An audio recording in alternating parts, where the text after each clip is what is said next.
کچھ لوگ مسجد میں چھوٹی بچیوں کو نماز کی جماعت میں لے آتے ہیں اور مردوں کے بیچ میں کھڑا کر دیتے ہیں، کیا یہ عمل درست ہے یا غلط ہے؟ چھوٹی بچیوں یا بچوں کا معاملہ بالکل ڈیفرنٹ ہے. ان کے لیے میں نے پہلے بھی عرض کیا ہے کہ بچہ ہو یا بچی ہو، اسے آپ مردوں کی مین صف میں یا پہلی صف میں کھڑا نہ کریں.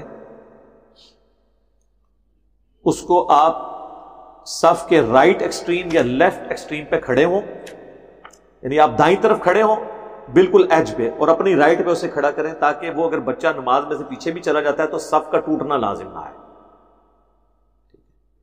یا بہت چھوٹا ہے تو آپ اس کو ساتھ کھڑا کرنے کی بجائے گود میں اٹھا لیں، جو صحیح بخاری میں ہے کہ نبی صلی اللہ علیہ وآلہ وسلم امامہ بنت ابو العاص جو حضور کی بیٹی تھی، نواسی تھی، ان کو اٹھا کے نماز پڑھ لیا کرتے تھے. جب سجدے میں جان لگتے تھے سائڈ پہ اٹھا دیتے تھے. تو آپ اس طریقے سے نماز پڑھ لیں. تو باقی چھوٹی بچی اور بچوں کو ان کی صف علیحدہ ہونی چاہیے، عورتوں کی صف علیحدہ ہونی چاہیے اور مردوں کی صف علیحدہ. جو بچوں کی صف ہے نا، اس میں بچیاں اور بچے اکٹھے کھڑے ہو سکتے ہیں جو بہت چھوٹے ہیں. جو تھوڑے ہوش میں آ گئے ہیں ان کو عورتوں والی سائڈ پہ ہی رہنا چاہیے، ان کو مردوں کی سائڈ پہ نہیں لانا چاہیے. تعویذ اور دم کروانے کے بارے میں بتا دیں ٹھیک ہے یا نہیں. دیکھیں جی، خود اگر اپنے اوپر آپ نے دم کرنا ہے وہ تو سنت ہے. صحیح بخاری میں حدیث موجود ہے، نبی علیہ السلام رات کو سونے سے پہلے آخری 3 سورتیں معوذات، 3 پناہ دینے والی سورتیں، قل هو اللہ احد، قل اعوذ برب الفلق اور قل اعوذ برب الناس، یہ پڑھ کے 3 دفعہ اپنے ہاتھوں پہ پھونک کے پورے جسم پہ پھیرتے تھے، جس کو آپ دم بھی کہتے ہیں. اور ام عائشہ کہتی ہیں جب آپ علیہ السلام بیماری کے عالم میں تھے تو پھر میں یہ پڑھ کے آپ کے مبارک ہاتھوں پہ پھونک کے آپ کے ہاتھوں کو آپ کے جسم پہ پھیرتی تھی. کیا کمال بات ہے. حضرت عائشہ اپنے ہاتھوں پہ پھونک کے نہیں، حضور کے مبارک ہاتھوں پہ پھونک کے حضور کے ہاتھوں کو جسم پہ پھیرتی تھی. ظاہر ہے ان ہاتھوں کی بھی ایک برکت ہے. تو یہ معوذات، 3 پناہ دینے والی صورتیں، یہ ہیں اوریجنل سنت تعویذ. یعنی ان کو گلے میں نہیں لٹکانا، پریکٹیکلی دم کرنا ہے. ابو داؤد ترمذی میں حدیث ہے کہ صبح و شام جو 3 دفعہ آخری 3 صورتیں پڑھ لے گا تو اسے ہر چیز سے کفایت کر جائے گی. جادو ٹونا، وبائی امراض، قدرتی حادثات، ہر قسم کی ناگہانی آفتوں سے یہ 3 صورتیں اسے کفایت کر جائیں گی. اس پہ میری الگ سے بھی کئی ایک ویڈیوز ریکارڈ ہیں. باقی رہ گئے یہ جو دم وغیرہ کرتے ہیں، پانی پہ پھونک مارتے ہیں، پانی پہ پھونک مارنا ویسے ہی منع ہے. تو آپ خود پڑھ کے اپنے جسم پہ پھونک ماریں اور اس طریقے سے آپ پھیریں، بالکل درست ہے، اس کے اندر کوئی حرج نہیں، سنت ہے. اور صحیح بخاری میں آتا ہے کہ نبی صلی اللہ علیہ وآلہ وسلم حضرت حسن و حسین کو دم ڈالا کرتے تھے ان الفاظ کے ساتھ، اعیذکما بکلمات اللہ التامہ من کل شیطان وہامہ ومن کل عین لامہ.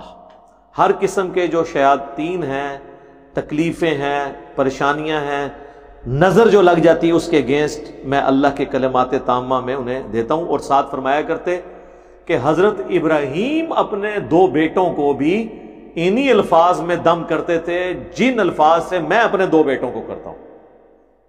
تو حسن و حسین کی نسبت کس کے ساتھ ہے؟ اسماعیل و اسحاق کے ساتھ. اسی تو ہم کہتے ہیں اہل بیت کے مقابلہ کوئی کر ہی نہیں سکتا. یہ کر رہے ہیں جی صحابہ و اہل بیت کانفرنس. اچھا، یا کریں گے میں نوکر صحابہ دا. میں ہی پوچھتا ہوں اہل بیت صحابہ نہیں ہے؟ اہل بیت صحابہ نہیں ہے کیا؟ حضرت علی صرف اہل بیت ہی ہیں، صحابی نہیں ہے؟ حضرت حسن و حسین اہل بیت ہیں تو کیا صحابی نہیں ہے؟ ان کے پاس تو ڈبل ٹائٹل ہے، یہ صحابی بھی ہیں اور اہل البیت بھی ہیں. تو میں نوکر صحابہ اور اہل بیت دا، اور یہ بھی اس میں دھوکہ دیتے ہیں. اللہ کے بندو، اہل بیت صحابہ بھی ہیں اور اس لیول کے صحابی ہیں کہ حضور کہہ رہے ہیں کہ حضرت ابراہیم، اسماعیل اور اسحاق اپنے 2 بیٹوں کو دم ڈالتے تھے. یہ حدیث بخاری میں بھی ہے اور ابو داؤد میں بھی. اور میں اپنے 2 بیٹوں حسن و حسین کو ان الفاظ کے ساتھ دم ڈالتا ہوں. تو اب مجھے بتائیں، ابراہیم کے بیٹے اسماعیل اور اسحاق، حضور کے بیٹے حسن و حسین، مجھ کو نظر لگ جانے کے بعد خواتین مرچ یا چینی جلاتی ہیں، برائے مہربانی رہنمائی فرما دیں. دیکھیں اس کے معاملے میں میرا موقف لینیٹ ہے. صحیح مسلم میں حدیث ہے، جو تم میں سے اپنے بھائی کو نفع پہنچا سکتا ہے وہ پہنچائے. اور مسلم شریف میں ایک اور حدیث ہے، تم اپنے زمانہ جہالیت کے دم بھی مجھ پر پیش کرو، اگر ان میں کوئی شرکیہ الفاظ نہیں تو انہیں ویسے ہی کرتے رہو۔ آپ کوئی بھی دم کر سکتے ہیں جو قرآن و سنت سے ثابت نہ بھی ہو، وہ آپ دم کر سکتے ہیں بشرطے کہ اس میں شرکی الفاظ نہ ہو۔ یہ نہ اس میں المدد شیخ عبد القادر جیلانی آ جائے، پھر فارغ ہے دم۔